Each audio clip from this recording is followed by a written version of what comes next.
The victim. You know, there is a very nice story about anyway, it goes into the Yom Kippur retreat, actually.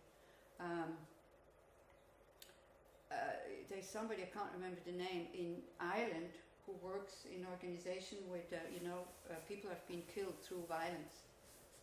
And why he got to start to do this is because his son was killed. He's a student, his son, he was 17, he delivered the pizza, he rings the bell, the door opens, the other guy who was a drug addict shoots him, and he's dead.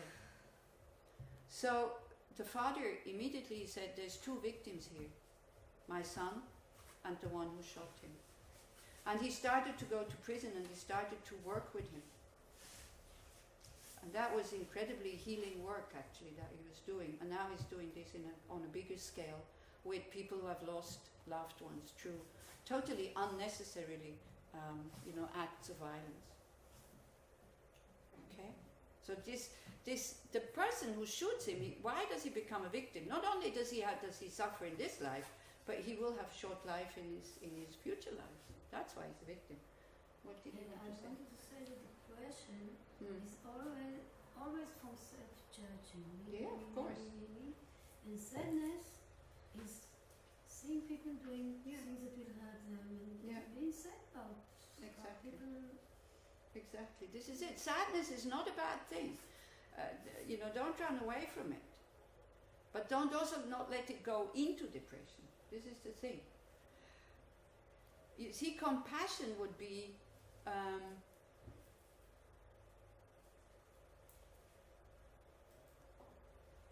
you know how the other person feels. When we start to go into depression because that my mother or my daughter is not feeling well or is doing silly things, then it's because it's my daughter and my mother or my this and my that. Okay? Then it goes into depression. Anyway, it's difficult because we would have to put like really precise definitions on these when we talk about depression. What is depression? Depression, I think, you know that song by, who was it? Total Eclipse of the Heart? Who was it? What's her name? Cinderella. This is my old age now. Cinderella? Huh? No, it's not Cindy Lauper. No. Anyway, I'll find out. Once upon a time I was falling in love. Now I'm only falling apart. Nothing to do. Total eclipse of the heart. Eclipse is when something is totally covered. The heart in depression is totally covered. There's zero compassion. And only, as Sipi says, self-cherishing. I, me. That's it. Even when you lose somebody? What? When somebody goes away, I mean, When he dies. And then? or whatever. When somebody dies. It's me. Grasping that person. Usually it's self-cherishing. Well, you're not thinking about the person that you lost, you're only thinking about yourself. Isn't it? Like when my dad died, I was devastated. And I knew what I was doing because I wasn't feeling sorry for him because he died in such a good way. He decided to die and he died. He called the taxi, went to the hospital, next day he didn't wake up. I mean, he was 85. What a wonderful death, not with exit or anything like that. Yeah, because his life had become too difficult because he had water in his lungs and he didn't want to live like that. He said, if ever I have to go to one of these homes, I'll shoot myself. Because he was so independent, I knew he would do it. So I felt terrible because why? I have lost my dad. I should have been happy. So it took me 40 days to be happy about his easy death with intense work. I did it on my own because I had the tools. Yeah, but luckily he didn't die at the beginning of my practice. He only died about in the middle of it. He died in 96, I think. So I had already been practicing 6 years. So I was able to deal with it in quite a good way. But it took 40 days for this poor me kind of thing to disappear. Okay, I think we need to go on with the text. You can bring all these things to the discussion group, huh? I'm waiting for the adversaries. For the verses, yeah, you should say, hey. Adversaries. Huh? What you do with the adversaries? With the, Oh, with the yeah, this is this afternoon and tomorrow. not today? No, today I don't think so. We'll see how far we get. If we go in that speed, then we're not getting very far. That's fair, that circumstances with people. Second point. We said we start the third. Huh? We said... Yeah, we'll still go through the second point quickly. Sorry, because I said it, you know, the thing says Tong Len. So, banish the one to blame for everything. What we have to work with is the self-cherishing. Now again, if you don't know what you're working with, what the self-cherishing is, if you don't know that this is just a wrong conception about who and what you are, then you're targeting the wrong thing. So you need to study about emptiness. So we've been talking about emptiness now, pretty much. Okay. The I that appears is just an illusion. You don't need to replace it with somebody else. We are an accumulation of body, main minds and mental factors that change moment by moment by moment by moment by moment.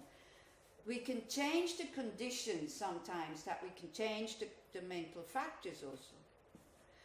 One of the best antidotes for negative mental states of minds is what? Positive states. Huh? Positive states. Positive states in there? Gratitude. If you have anger and you try to develop love for this person, you get more angry. That is too direct. This is not going to work. One very simple mental factor. Gratitude. Huh? Gratitude. Content. Awareness. The moment you feel, you take the mind away from the object, you go inside, you are aware of what's happening. You can have a thought, oops, anger in the mind. And you don't think about the situation, you don't think about the person, you only observe your anger. It will take 2 minutes, not even 2 minutes, it will totally collapse.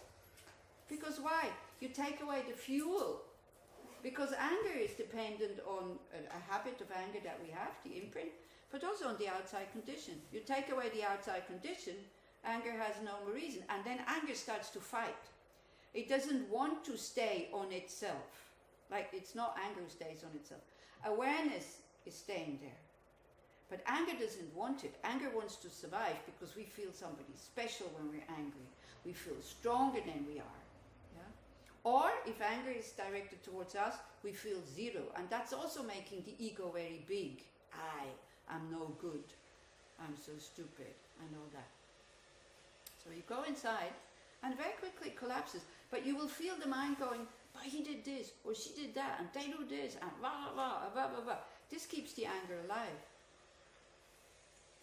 But if you just go to your breath, breathing in, I know anger is in the mind. Breathing out, I know anger is in the mind. Breathing in, I know anger is, and so on and so forth. Yeah? So the only one that we have to work with is the self-cherishing. Not so much the appearance. The appearance is not the problem. The problem is that we believe in it. And then we start to cherish it, and then we become the center of the universe. We're not caring about others anymore. So that one is to blame. Banish the one to blame for everything. Because why? Every time self-cherishing is there, we create negative karma. And in that situation, if we said, okay, so now we're angry, and then we replace that with awareness of the anger, and if we start giving compassion, isn't that like inflating it? What do you mean? You're not replacing it with awareness. You're just putting your awareness on it. That's it. And then you see what comes up. I think you're separating the anger from the story. You focus. You leave the story alone. You leave the person you feel alone. only the emotion without the story. Yeah. Then there's no more emotion because the emotion is totally dependent on the story. But then, you know, the moment your awareness goes, anger comes back again because it likes to be there. This is the thing. Yeah. You see, don't think this is easy. Because the way you're asking me your questions is like, you know, how can I buy a kilo of apples? Well, just go to the shop and buy them. It's not like that with the mind. Mind is really intricate, is really complicated. So this is why with awareness meditation, just keeping the mind on the breath, you tame the mind first. And then you start to understand a little bit how you feel and how it works. Yeah. Where does compassion come in there? So you direct your awareness towards the anger, and where's the compassion come Well, into play? You want to have compassion for whom? So in that moment, there's suffering because I'm angry. So where does compassion towards myself come in? You don't need to be compassionate, you need to be wise and sane. That's enough. Compassion for ourselves we have. Come on, it's there. This is what I mean. We have to think we want to be happy, we want to be free from suffering. Do you know what compassion is? A mind state to be free from suffering. You don't have it for yourself? But it's a matter of what comes up, right? In that moment when you're... Yeah, it's covered, but the wish to be free from suffering is always there. Isn't it? But sometimes we don't act like this, or we want to. Yeah, because we have wrong views, we're deluded. So the delusions are covering all these beautiful mind states. Okay. This is it. But then they're covered. Then they're covered. So when you what did I say? You put your awareness on your anger. What happens with the anger? It diminishes somewhat. Yeah, it collapses because the story is gone. And then you're okay. Then you're sane again.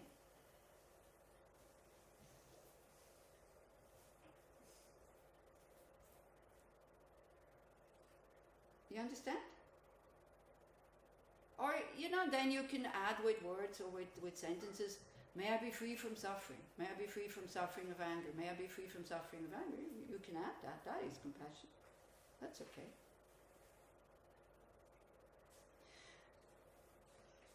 That's alright, you can do that. But I think we should have compassion for the other that we just hurt with our anger, isn't it? Maybe. But you all the time fight with yourself because you Huh? fight with the mind and you fight with your... No, you don't fight. Awareness is not a fighting mind. Awareness is an observer, doesn't fight. But we're not there yet, right? Well, that's not my fault, is it? Yeah. So I'm telling you to practice breathing meditation as much as you can. You will get there.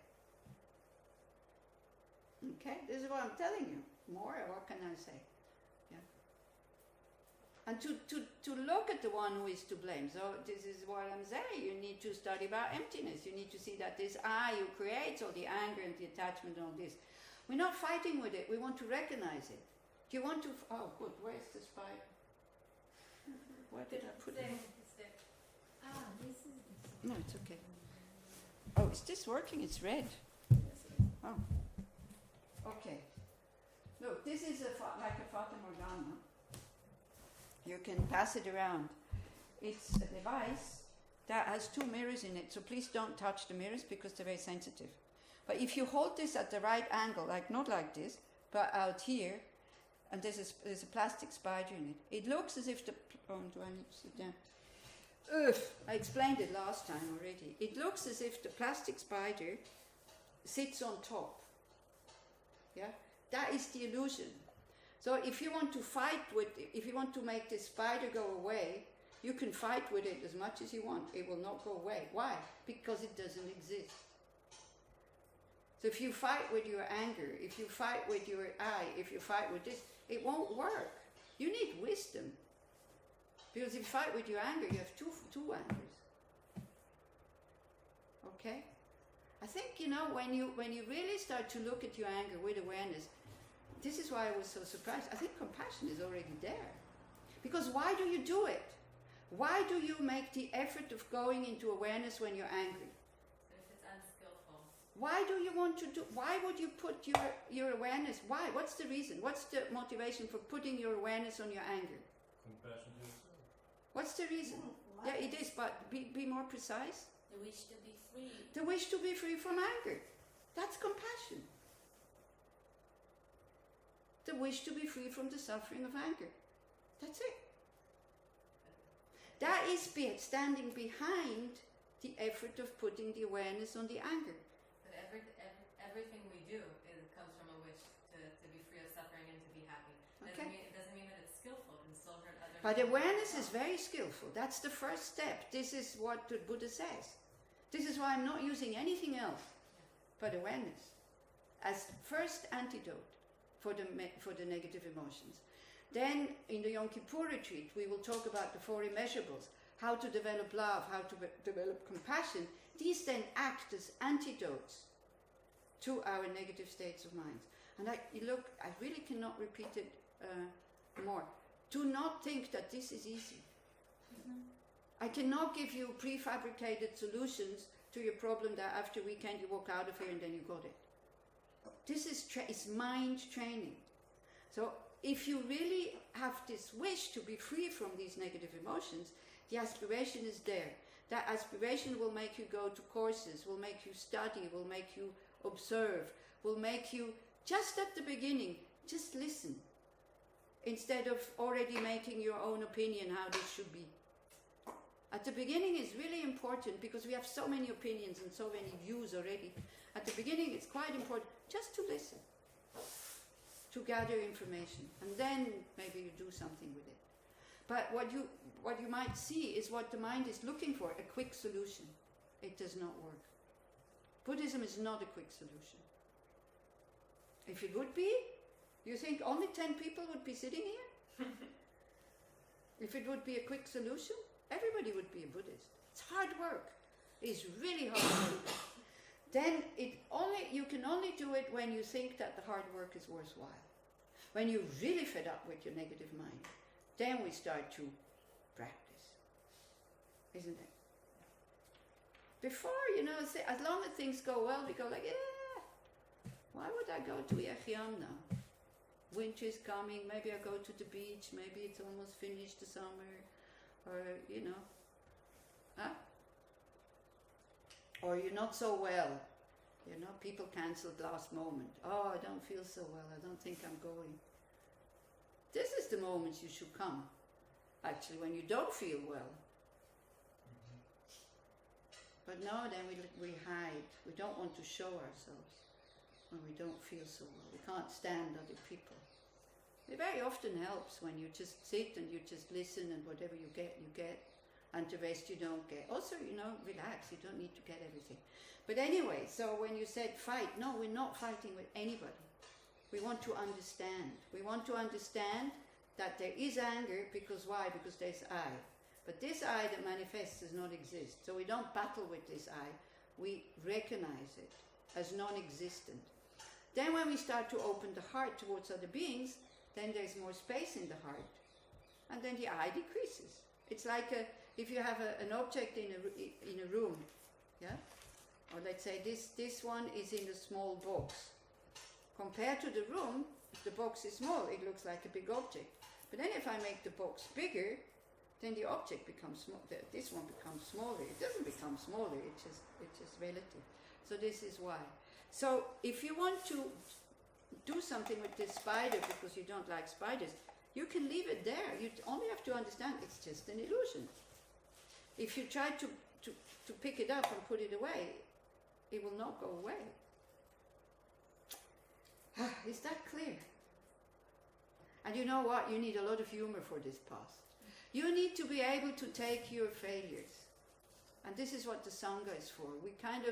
We share our joys and pains on this path. Yeah? And it's a long path.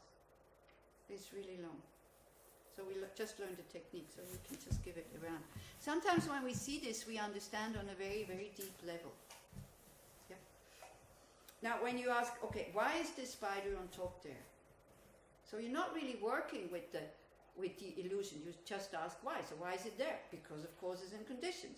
Because of the two mirrors, a spider being inside, plus a mind seeing it. Did you hear what I said? Yeah. Can I ask a question about anger? Or is it too late?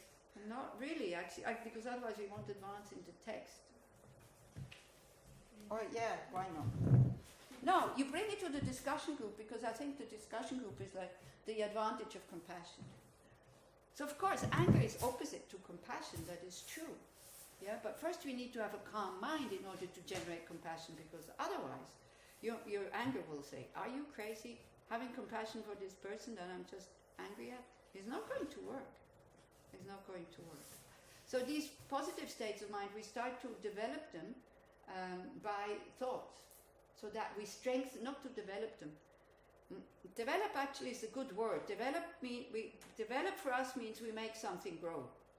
In Buddhism, you don't have to make anything grow. You have to get rid of things that cover it. That is development in Buddhism, not making it grow. Getting rid of things. And the more we get rid of our wrong view that creates the self-cherishing, I think you're not holding it far enough, Limo. You need to hold it in front of you. Okay, you can see it. Yeah, so try to battle with it. Only the one on top, okay? So what happens when you battle with it? Not moving. Exactly. Camila, I want to ask Yeah. where is... No, wait, let what's your name? One. Huh? One. Rona. So what did you want to ask about anger? Sometimes I get angry about injustice. Me And also.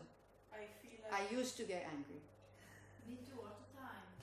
Yeah, It's not good. and I feel like there's nothing I can do. exactly. That's why we get angry.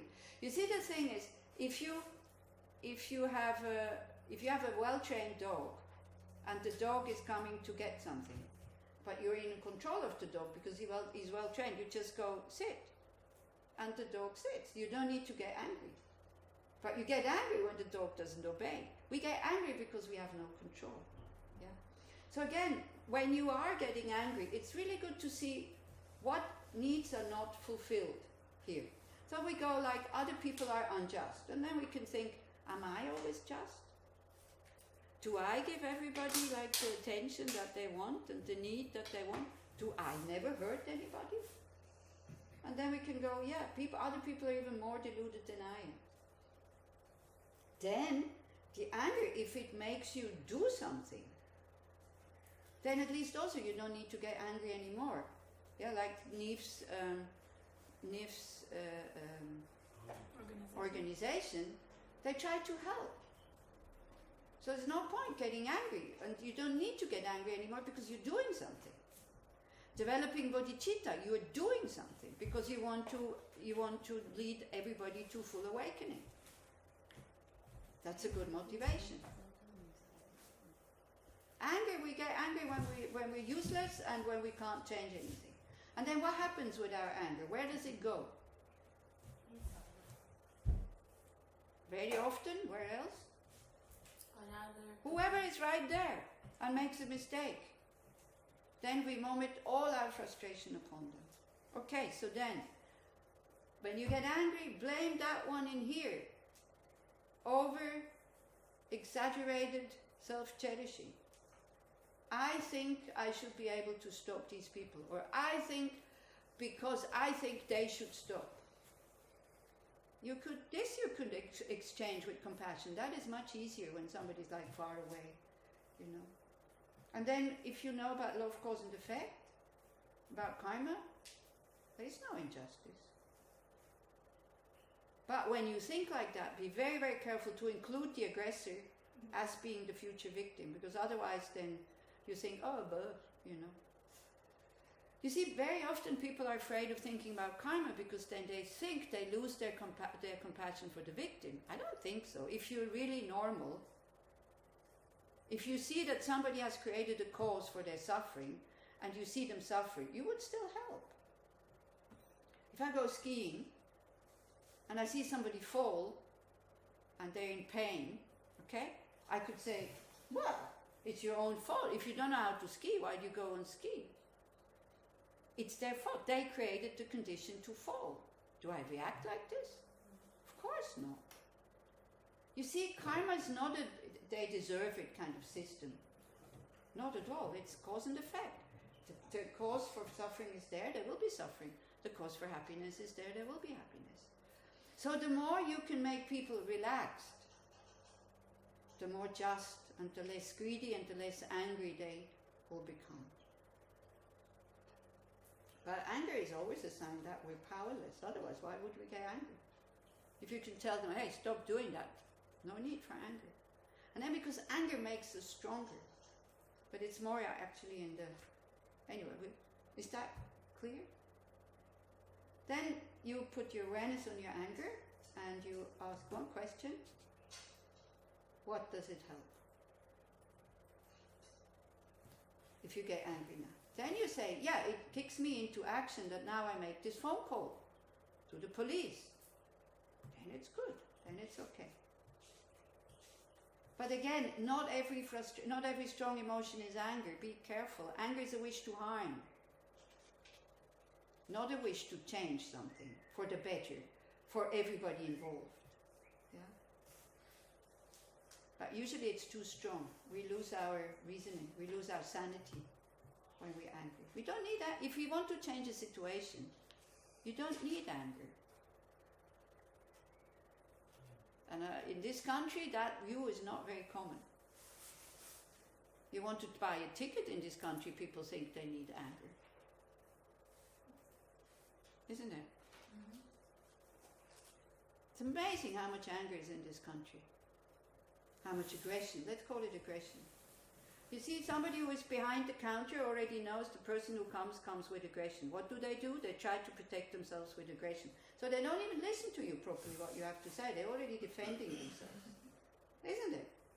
Not always, but very often I see the situation here. Isn't it? Yeah. So we can change that.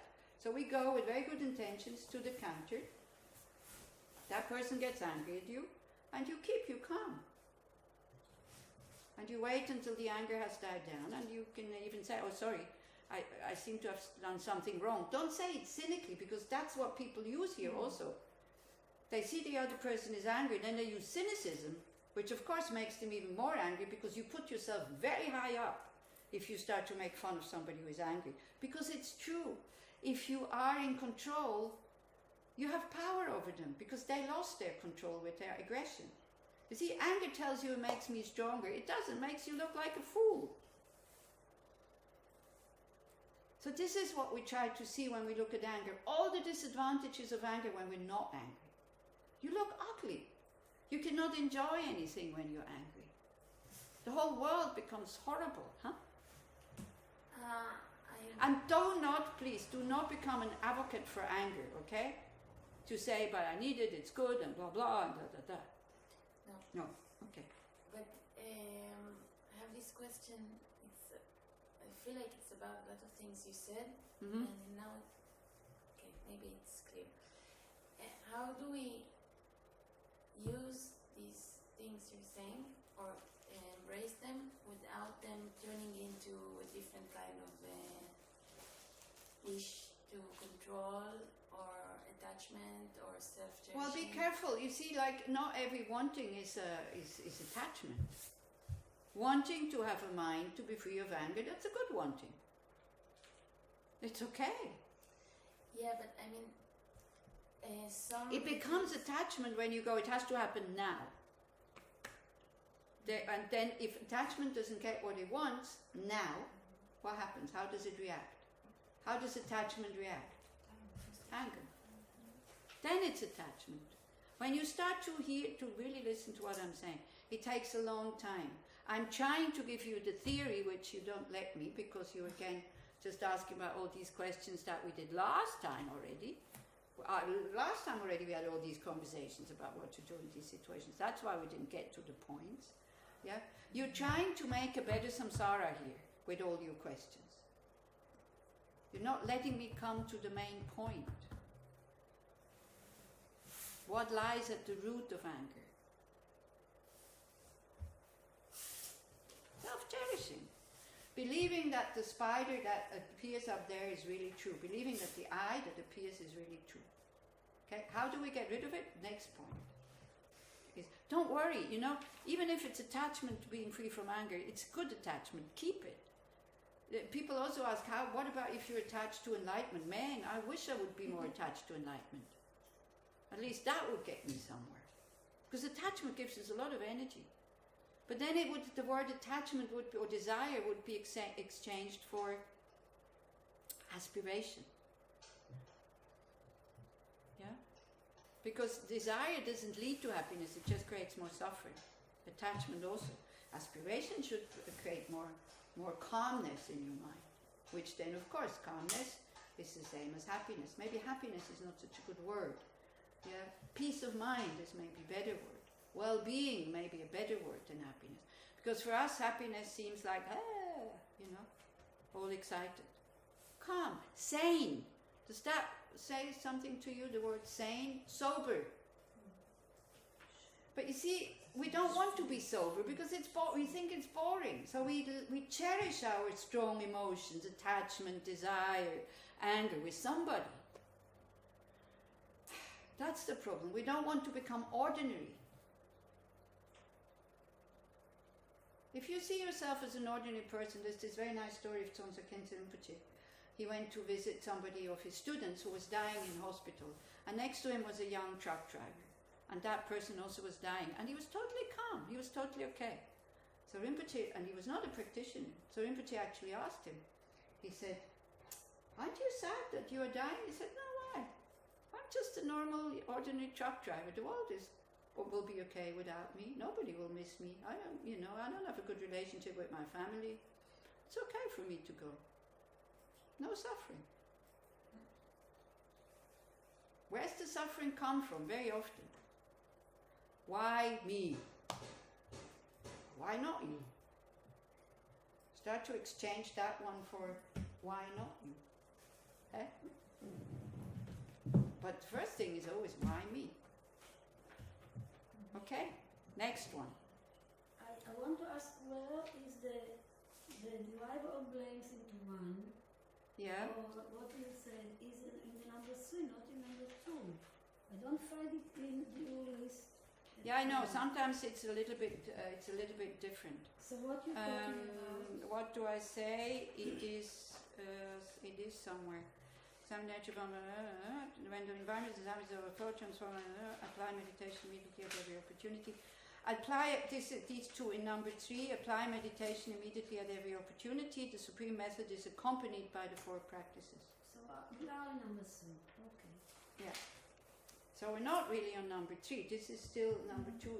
Because this is a Gelug text, whereas this one is a Kargyu text. Yeah, but here also it's in number 3 and yours. No, it's banish the one to blame for everything is number 2. 2b.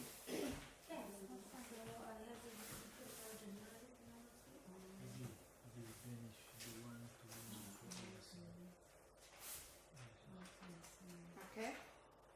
Anyway, this is the main point. So wherever you find it, it will come again. You can interpret it again into other points. That's the one to blame. Yeah, it's there in number 3. Yeah, I know, but then it's the third point is also you can find it. Like for example, each of these number 3, but we'll come to number 2. Okay.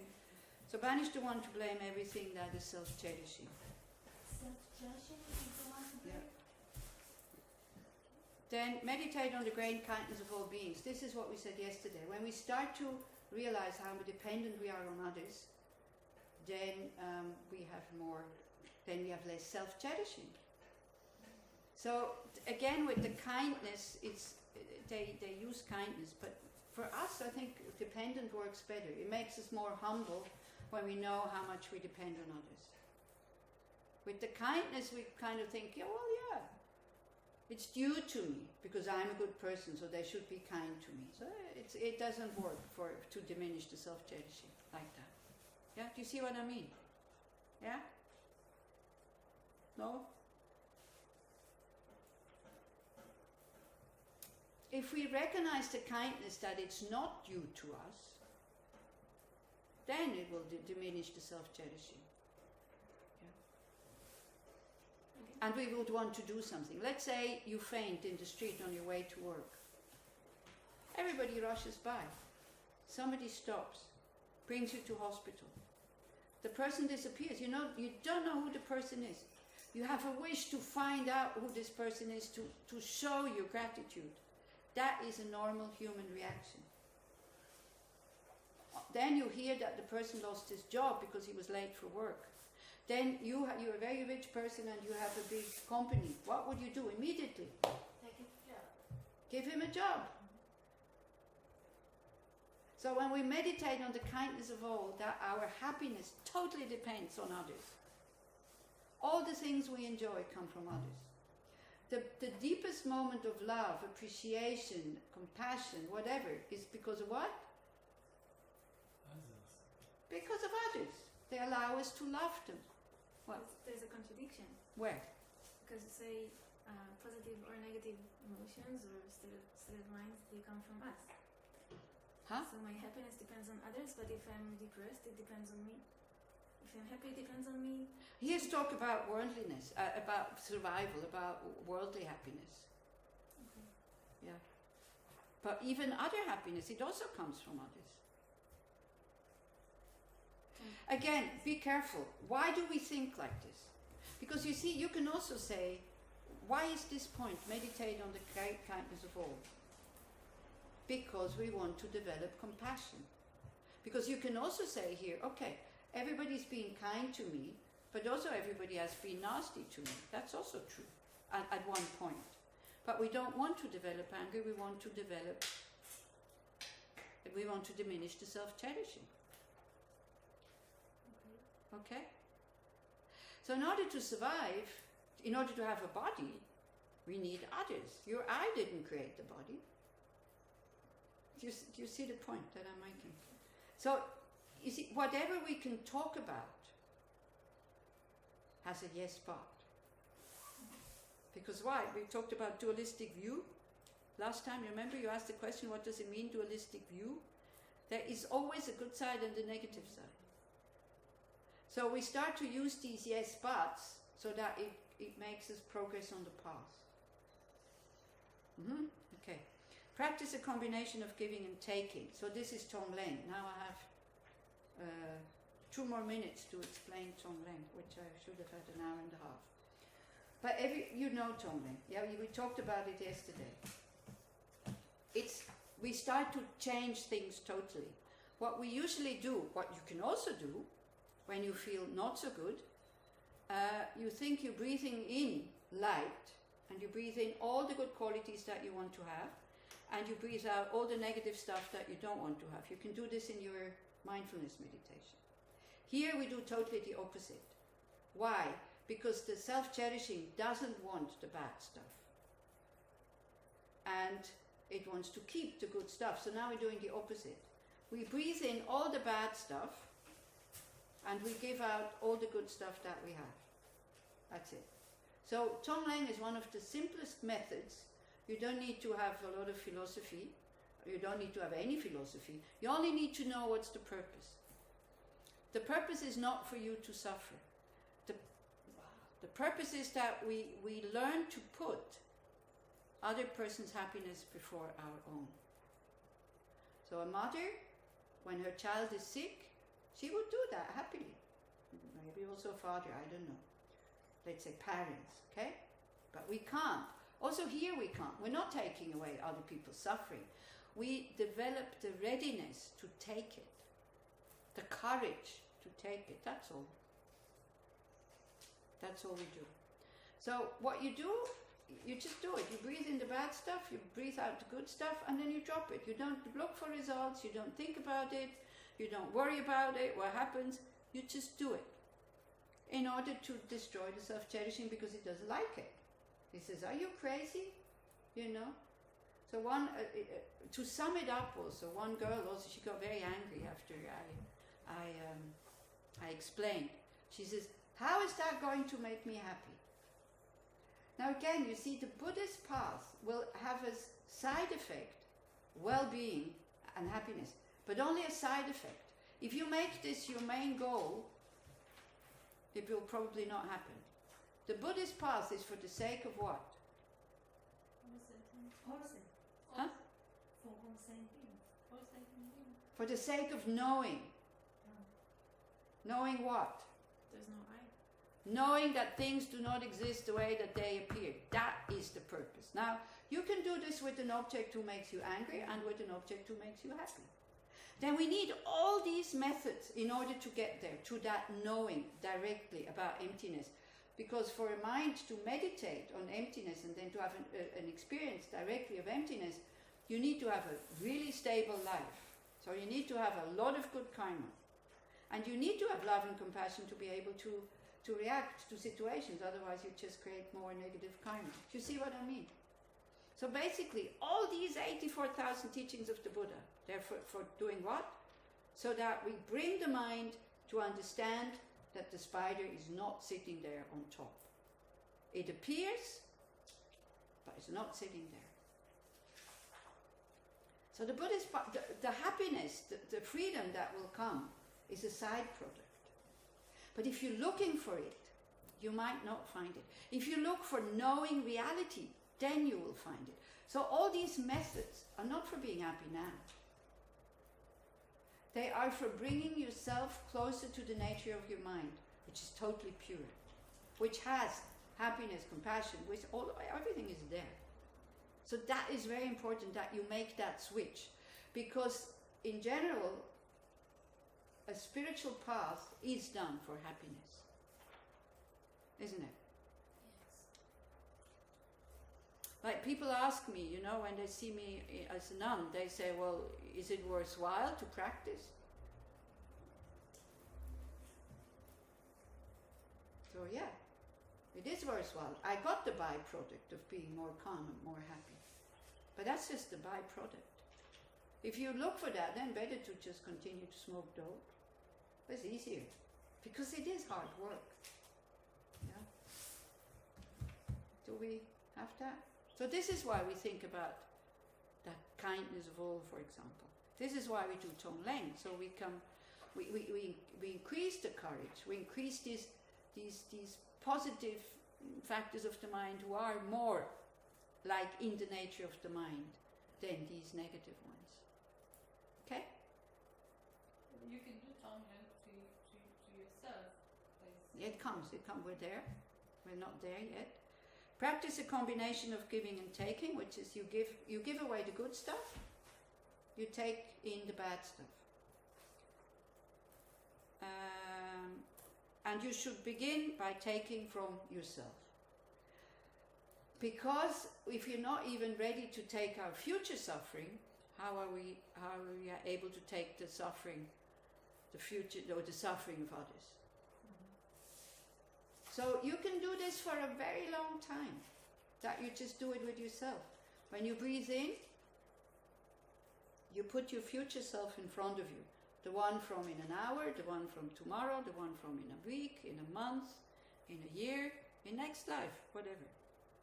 And you think, make that future self of mine be free from suffering. I take the suffering of that future self upon myself right now. And you breathe it in the form of black smoke. You bring the black smoke down to your heart, where the self-cherishing is sitting. It explodes it. And then from that space that we have created, we breathe out light and we say, may that future self be happy and have the causes for happiness. It's not selfish. Because we need to be happy, otherwise how can we make others happy? Okay? But isn't it losing the point of this, what you said before, like diminishing the self-cherishing? Yeah. But it's still for myself. Is wanting to be happy in order to benefit all sentient beings, is that selfish? No. You are somebody. You do exist. The I does exist. It's not that we're non-existent. We exist as a combination of body and mind, changing moment by moment by moment. And we create the causes for this combination of body and mind that changes moment by moment by moment. We create the causes for that one to be happy. There is no separate I or me that is happy. But there's the combination of body and mind that should be happy.